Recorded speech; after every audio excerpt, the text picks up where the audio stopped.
Hi guys, this is an introduction to the FAA Part 107 and Drone Pilot Ground School. What exactly is the FAA? The FAA is the Federal Aviation Administration, and it's an agency within the United States Department of Transportation. Its role is to regulate all civil aviation, that means non-military aviation. It also manages the National Airspace System, or NAS, within the United States. The FAA releases regulations as part of documents. The part we're concerned with is the Part 107. So what is the Part 107? Part 107 was released in 2016 under Title 14 of the Code of Federal Regulations. The Code of Federal Regulations is a hefty document that has the authority of law, meaning if you don't follow the Code of Regulations, there are penalties affiliated with that. The Part 107 specifically outlines the requirements for operating what we call SUAS, or Small Unmanned Aircraft Systems. These are UAS, that are less than 55 pounds in weight and are being used for commercial purposes, like taking pictures for a realtor. The Part 107 outlines a whole slew of guidelines and regulations, and we've already talked about some of these in this course. For example, a member of your flight team must maintain visual line of sight of the drone at all times. You can fly during daylight or civil twilight if you have appropriate anti-collision lights. The maximum allowable altitude of flight for an unmanned aircraft system is 400 feet AGL. This will change if you're flying within 400 feet of a structure like a tower. And the maximum allowable flight speed is 100 miles per hour or 87 knots. So some of these should look familiar, some are new. There's a lot that aren't shown here that you will need to know if you want to pass the aeronautical knowledge test and become a certified drone pilot. If you want to become a certified pilot, there's certain requirements you must meet per the FAA, and these are outlined in Part 107. First, you have to be at least 16 years old. You can be younger and prepare for the test, but to actually become certified, you must be 16 years old. You have to be able to read, speak, write, and understand English. You must be physically and mentally fit enough to safely operate a drone. You have to pass an initial aeronautical knowledge test at a certified testing center. And then finally, once you've met the previous requirements, you'll complete Form FAA 8710-13 to apply for your certificate. You'll notice at no point do you need to actually take a flight test to prove that you can operate a drone. So that's something interesting considering if you're 16 years old, you do have to take a drive test to operate a car.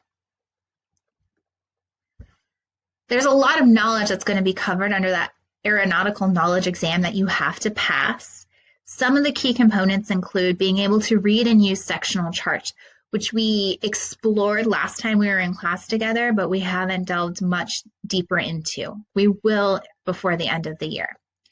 You need to understand rules and regulations of flight, understand airport operations. So how do airports operate and how does that affect you as a drone pilot? Know how weather affects flight, and that includes some background on how different weather systems form, as well as how to access information about weather on a day-to-day basis so you can plan your flight safely. And then knowledge of the National Airspace System, or NAS. And the key component here is knowing and understanding different classes of airspace, because there are limits to where you can operate based on what that airspace is. In order to get that aeronautical knowledge, we're going to be using Drone Pilot Ground School. This is the system that I gained access to right before we entered closure. Normally, ground schools for becoming a certified drone pilot at least are about $300.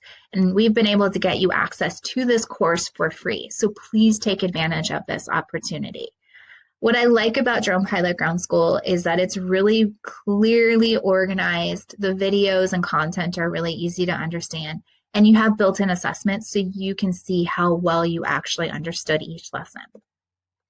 So there's several key modules within Drone Pilot Ground School. If you look at the left-hand side of the screen when you're in Drone Pilot Ground School, those modules will be organized on the left.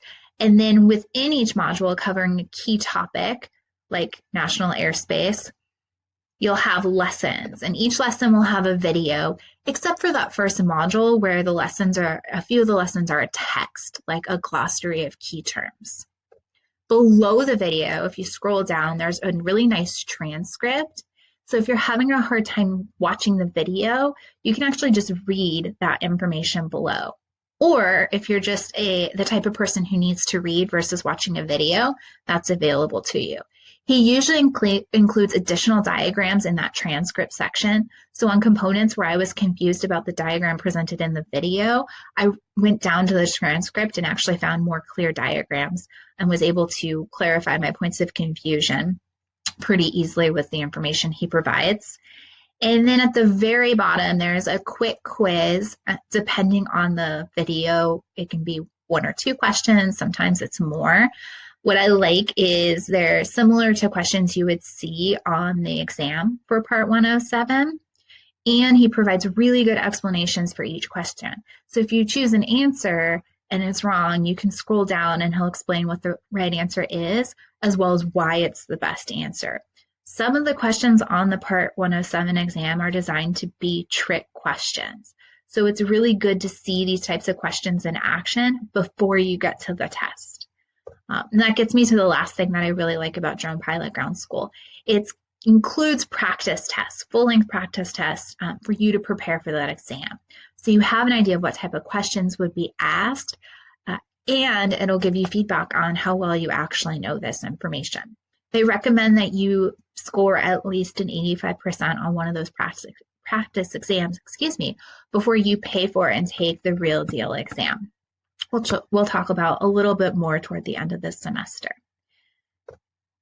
Thank you for watching my amazing introduction video. If you have questions, please let me know. Make sure that you click next at the bottom of this page to get to your next activity, which is accessing Drone Pilot Ground School, reviewing that first module, and writing a genuine question that either I can answer right away or a question that we may be able to come back and answer as we learn more information. Thank you. Have a great day.